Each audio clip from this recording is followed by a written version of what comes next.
Jadi mulanya saiki kowe hati-hati dengan hoak itu. Hoak itu fitnah itu jahat sekali karena dia bisa menyebabkan Sayyidina Utsman terbunuh. Jadi ada seorang munafik namanya Abdullah bin Saba. Dia di Mesir mengobarkan hoak. Ada banyak cerita-cerita bohong.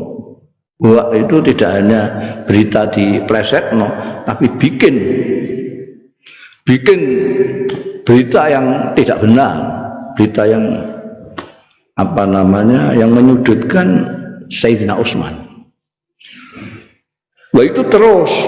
Jadi munafik tukang pengacau masyarakat itu kalau mau ngaco itu tidak berhenti satu kali bikin hoax itu tidak. Dia akan diulang-ulang itu sampai menjadi opini, sampai orang percaya. Pada zaman Sayyidina Utsman ini, itu Abdullah bin Saba itu kepelal. Kalau sekarang dia pakai WA. Waktu itu dan kelakon dia bikin tulisan dikirim dari Mesir, dikirim ke Basrah, dikirim ke Kufah sampai ke Madinah untuk ngelak-ngelak Sayyidina Utsman. Dan sekaligus dalam waktu yang sama muji-muji Sayyidina Ali. Jahat banget itu. Jadi diadu domba antara dua sahabat baik, dua menantu Kanjeng Nabi Muhammad SAW, diadu domba. Jadi kalau sekarang ada yang tukang begitu itu ada DNA-nya orang-orang zaman Sayyidina Utsman sudah. Jadi ada orang yang seneng kacau itu ada. Nah, ini otaknya otak kacau. Jadi suka bikin kacau. Itu nanti di sana, di akhirat mereka baru tahu. Di sini masih banyak yang itu hoaknya Abdullah bin Saba itu dipercaya bukan hanya orang awam, sampai orang seperti Muhammad bin Abu Bakar Siddiq, putranya sahabat Abdurrahman Abu Bakar Siddiq, putranya Abu Hudzaifah, anaknya putranya orang-orang besar. Itu sampai percaya bahwa itu memang gitu. Jadi misalnya Sayyidina Utsman itu memecat orang, lalu dihubung-hubungkan dengan ini anunya Sayyidina Ali, ini kan Ibnu Mas'ud juga dijadikan hoak.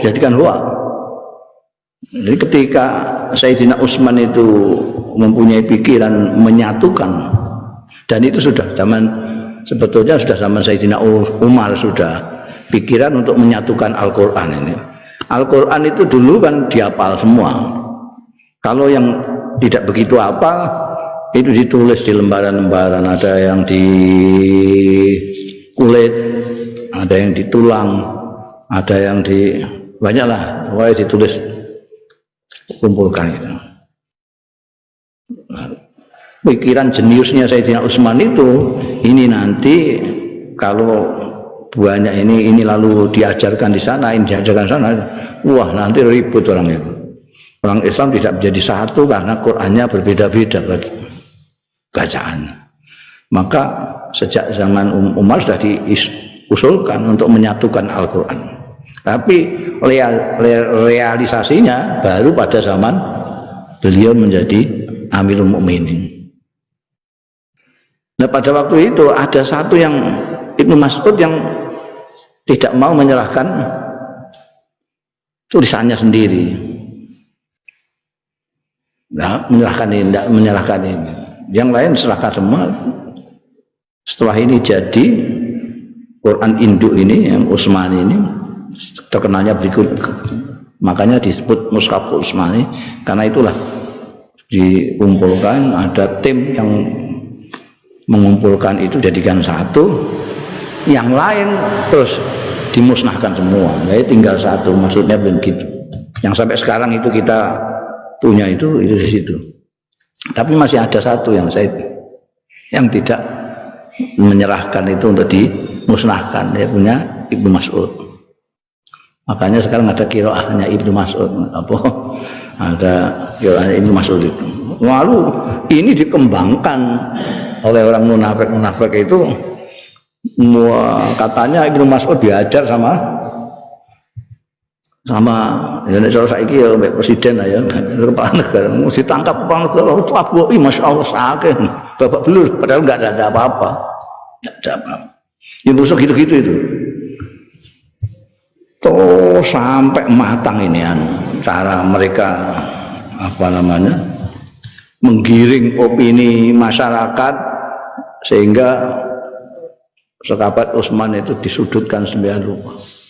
Dibilang ini ngangkat orang yang jahat, ini mentang-mentang dia saudaranya, padahal dia itu orang pemabuk segala macam itu, macam-macam lah. Ada yang diisukan mengangkat Sayyidina Muawiyah, padahal yang mengangkat Sayyidina Muawiyah itu sudah menjadi penguasa di Syam sejak Sayyidina Umar. Sayyidina Umar yang angkat pertama kali, tapi diisukan sedemikian rupa ini karena masih pamili dia yang Amr bin As juga gitu. Di Mesir itu yang mengangkat kan sejak sahabat Umar atau sahabat Abu Bakar malah. Oh itu dikatakan Sayyidina Utsman semua. Lalu terkenal terus apa diisukan bahwa Sayyidina Utsman itu KKN, ya, sistem famili segala macam itu. Wah itu termakan semua sampai ada beberapa orang-orang besar ya, putranya sahabat-sahabat besar seperti putranya Abu Hudzaifah, putranya sahabat Abu Bakar, wah kacau. Terus dikerahkanlah orang-orang dari Mesir, dari Basrah, dari Kufah untuk ke Madinah. Moro ning gone Sayyidina Utsman bin Affan.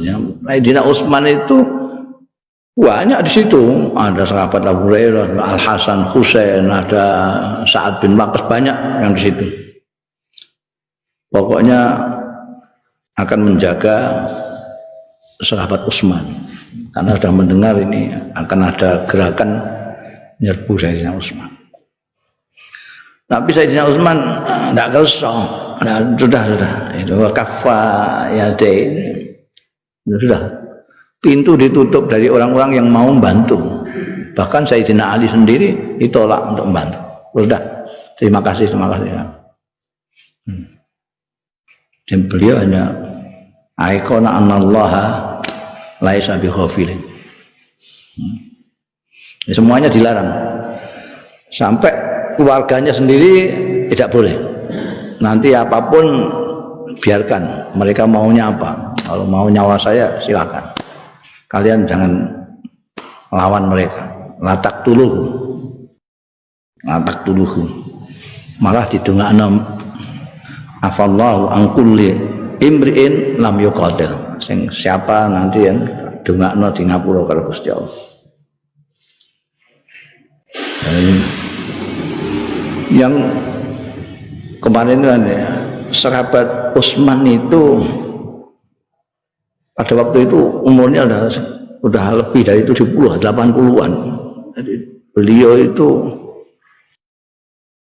orangnya loman, baik hati, apa namanya, suka nepung sana, segala macam lah kebaikan itu.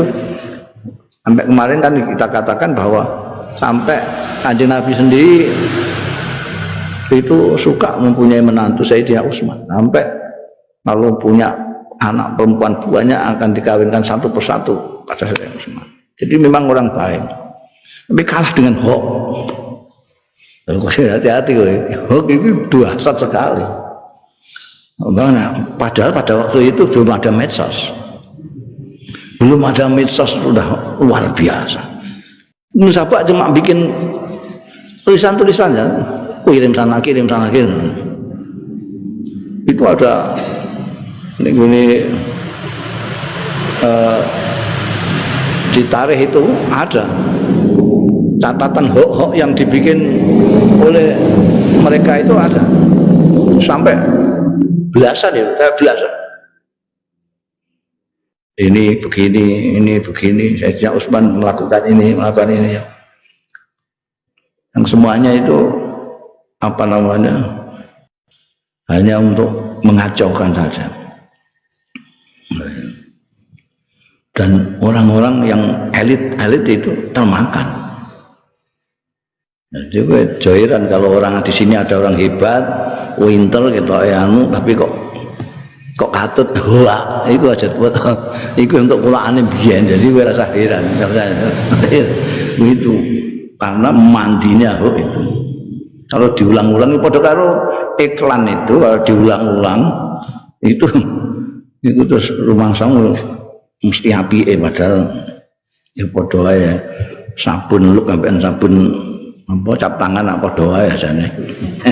Tapi kalau iku bolak balik dikejono terus kowe ngandel wah iki terus tukune itu sabun luk.